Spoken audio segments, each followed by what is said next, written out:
Heart beat scan ఒక్క second లోనే world class 640 slide CT scan ఇప్పుడు మీ విస్టా ఇమేజింగ్ బంజారా హిల్స్ లో.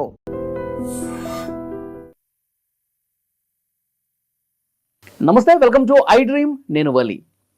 నటుడు ప్రకాష్ రాజ్ రాముడి మీద చేసినటువంటి వ్యాఖ్యలు పెద్ద ఎత్తున దుమారం రేపుతున్నాయి. రాముడు నార్త్ నుంచి సౌత్కు వచ్చేసాడు, పండ్లు దొంగిలించాడు, డబ్బులు కట్టలేదు, లక్ష్మణుడిని నేను లక్కీ అని చెప్పేసి అన్నాడు, శూర్పణఖ ఏదో డాలర్లు ఇవ్వాలని చెప్పి అడిగింది. ఈ స్టోరీ మొత్తం చూసిన వాళ్ళందరూ కూడా పెద్ద ఎత్తున హిందువులు, హిందూ సంఘాలు వీళ్ళందరూ కూడా దుమ్మెత్తిపోస్తూ ఉన్నారు. దీని గురించి రియాక్ట్ అవ్వడానికి ప్రస్తుతం స్టూడియోలో ఉన్నారు శేఖర్ భాష. మాట్లాడదాం. భాష గారు నమస్తే. భాష గారు, ఈ కొత్త రామాయణ స్టోరీ ప్రకాష్ రాజ్ చెప్పింది ఏంటి, మీ కామెంట్ ఏంటి దీని మీద? ఆయనకి అంటే ఆ స్టోరీలో రావణాసురుడు శూర్పణఖని ఆయన చాలా గౌరవం, వాళ్ళని కాస్త హీరోలుగా, వీళ్ళు ఏదో దొంగలు కాజేయడానికి వచ్చినట్టుగా. అంటే విలన్ని హీరో చేశాడు, హీరోని విలన్ చేశాడు.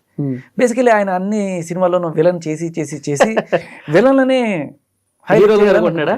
పాపం హీరోలు ఆయన ఎప్పుడు కొడుతుంటారు కదా, హీరోలు అంటే ఆయనకి కచ్చ, అందుకని ఆయనకి విలన్లు హీరోల్లా కనబడుతుంటారు. నాట్ జస్ట్ ప్రకాష్ రాజ్ గారు, చాలా మంది లెఫ్టిస్ట్ భావాలు ఉన్న వాళ్ళల్లో నేను ఈ ట్రెండ్ గమనించా. రావణాసుడు దేవుడు అంటారు వాళ్ళు. రావణాసుడు దేవుడు, రాముడు కాదు. ఇంకా రాముడికి నానా రకాల నిందలేస్తారు రాముడి మీద. పెళ్ళాన్ని అనుమానించాడు, చెట్టు చాటు నుంచి వాలిని కొట్టాడు, తాటికి చంపేశాడు, ఇటువంటి ఇవన్నీ వేస్తుంటారు. కానీ అంటే ఏదో ఒక రకంగా ఏం చెప్పదలుచుకున్నాడు అర్థం కావట్లేదు. ఆయన చెప్పదలుచుకున్న పాయింట్ ఏంటంటే one nation one India, one theory అనేది మనం యాక్సెప్ట్ చేయొద్దు అనేది ఆయన ప్రధానమైన పాయింట్. ఆయన చాలా వ్యంగ్యంగా కూడా చెప్పాడు, వన్ నేషన్ వన్ థియరీ అని చెప్పి రకరకాల హావభావాలు పెట్టి కొంచెం ఎక్కిరిస్తూ యాక్టింగ్ స్కిల్స్ అంటే మోడీ గారిని డైరెక్ట్గా అంటున్నాడు అనమాట. అంటే ఏంటి, దేశమంతా ఒకటే రకమైన పరిపాలన, ఒకటే రకమైన సిద్ధాంతాలు, పాలసీలు, చట్టాలు ఉండాలి అనేది వన్ నేషన్ వన్ థియరీ. కాకపోతే మనకి యహా హర్ కదం కదం పే ధరతీ బదిలే రంగ్ అని చెప్తారు. మనకి ఇక్కడ రకరకాల కల్చర్స్ ఉన్నాయి, యూనిటీ ఇన్ డైవర్సిటీ అంటారు ఇండియాని. అందుకనే కొన్నిసార్లు అక్కడ అప్లై అయిన రూల్ ఇక్కడ అప్లై కాదు. సో చెప్పాలంటే కొన్ని ఏరియాస్ లైక్ నాగాల్యాండ్ అటు సైడ్ పోతే ఒక్కొక్క మహిళ ఇద్దరు ముగ్గురిని పెళ్లి చేసుకునే ఇది కూడా ఉన్నాయి, చేసుకోవచ్చు వాళ్ళకి అఫిషియల్ అదే.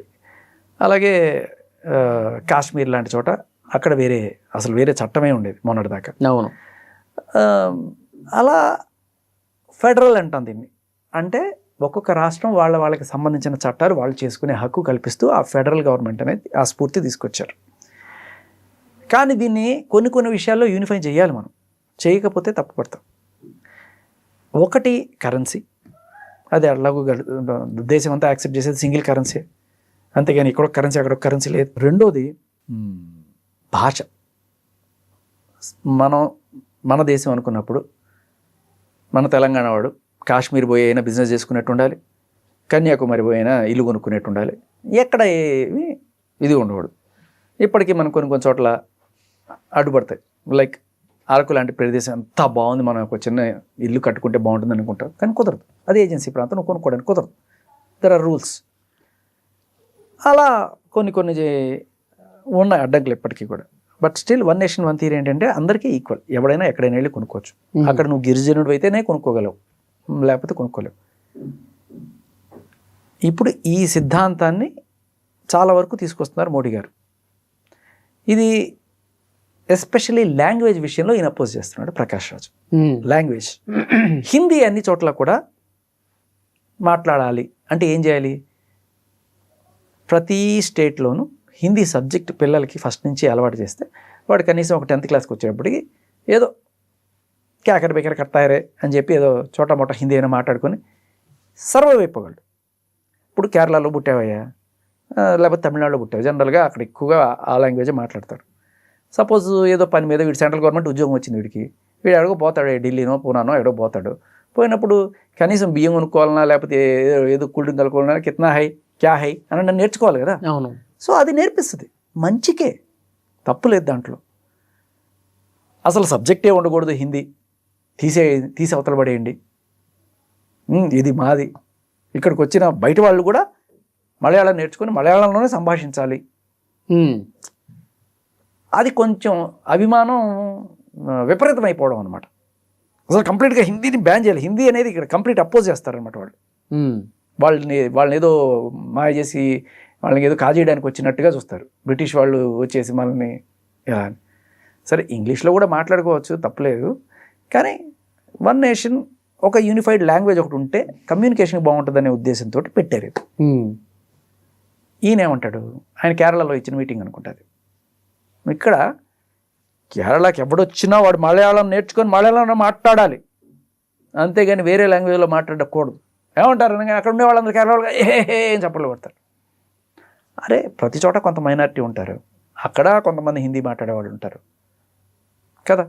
వాళ్ళు మలయాళం రాక లేకపోతే నేర్చుకోలేక ఇబ్బందితోనో వాళ్ళు వెళ్ళి హిందీలో మాట్లాడితే వాడు కొట్టి పట్టుకొని చంపారు కదా. సో ఈయన తీరి ఈయనకే చెప్తా మళ్ళీ, అంటే నీ హిందీ నీ దగ్గర పెట్టుకోవయ్యా, మా మీద రుద్దకు అని ఈయన చెప్తున్నప్పుడు, ఎందుకంటే అంత భారతదేశంలో ఇంత చిన్న కేరళలో నువ్వు రుద్దకు అని చెప్పినప్పుడు, మరి ఇంత చిన్న కేరళలో ఇంత పోర్షన్ ఆఫ్ హిందీ వాళ్ళు ఉన్నారనుకో, మరి వాళ్ళని ఏం చేస్తావు? సో ఈ డామినేషన్ తోటి నువ్వు వీళ్ళని తొక్కుతున్నట్టు కదా. అంత పెద్ద దేశంలో ఈయన నన్ను తొక్కుతున్నాడు అనుకుని నువ్వేమో వీళ్ళని తొక్కితే అది తప్పు కదా. సో అది సదుద్దేశంతోనే చూడాలి. కాకపోతే ఏంటంటే ఎడ్డే ఉంటే తెడ్డాం, నువ్వు రైటు నేను లెఫ్ట్, నా భావజాలం ఇది, నువ్వు ఏమనంటే దాన్ని నేను తొక్కుతా. అంటే ఆయన చెప్పదలుచుకుంది స్ట్రైట్గా చెప్పకుండా రామాయణాన్ని తీసుకొచ్చి మహాపురుషుడిని తీసుకొచ్చి, అందుకే ఏమంటారంటే చెప్పాల్సింది చెప్పకుండా ఏంట్రా మాకు ఈ రామాయణం అంటారు కదా. అందుకే రామాయణమే చెప్పాడు ఆయన. ఇప్పుడు ఆయన చెప్పిన మాట ఇది బేసికలీ.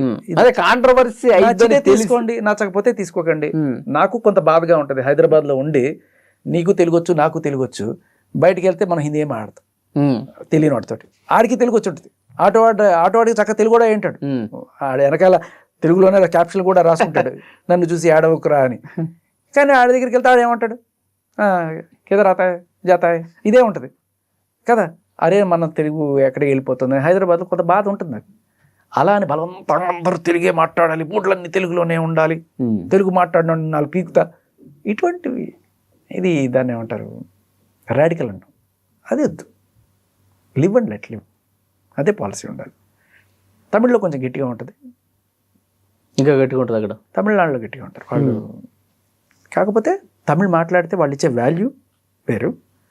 అంటే నువ్వు తమిళ్లోనే సంభాషిస్తే నీకు రాయితీ ఇస్తా అనడం బాగుంటుంది, అంతేగాని తమిళ్లో సంభాషించకపోతే రాయి తీసి కొడతా అనడం కరెక్ట్ కదా.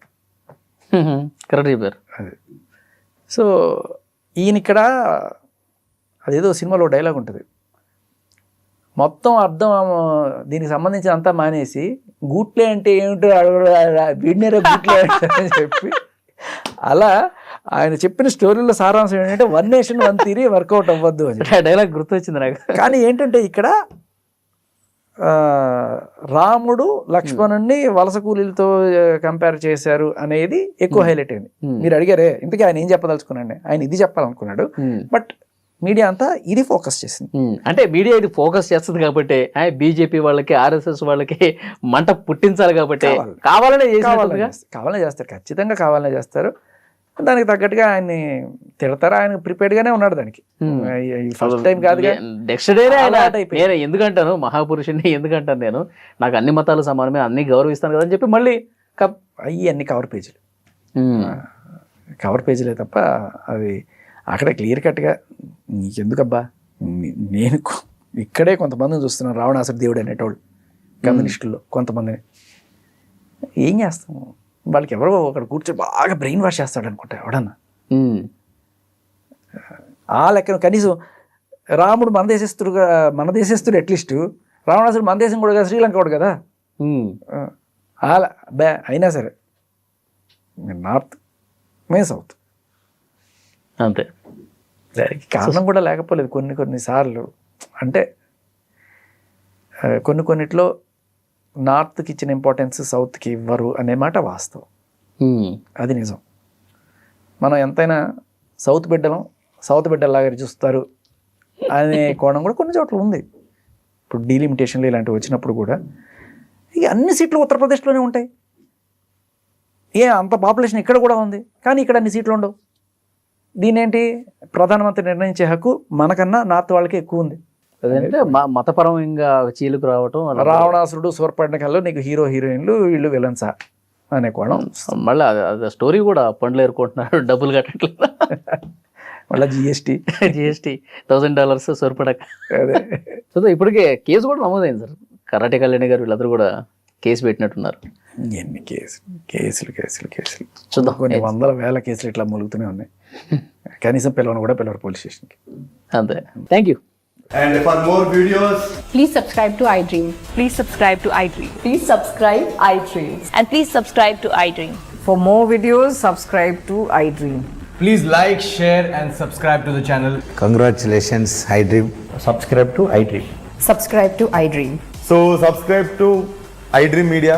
iDream ki iDream team andarki huge congratulations. Please subscribe iDream Media. Please subscribe to iDream. Subscribe iDream. Please subscribe to iDream. iDream అంటే నా కళల ఛానల్ సబ్స్క్రైబ్ చేసుకున్నారు, నోరు తిరుగుతలేదు, మీరైతే గంట గుర్తు కొట్టండి. For more such videos, please subscribe to iDream. Subscribe to iDream. Please subscribe to iDream. Please subscribe iDream Media. Please do subscribe to iDream. Please subscribe to iDream Media. For best entertainment and information, please subscribe iDream. And don't forget to subscribe to iDream.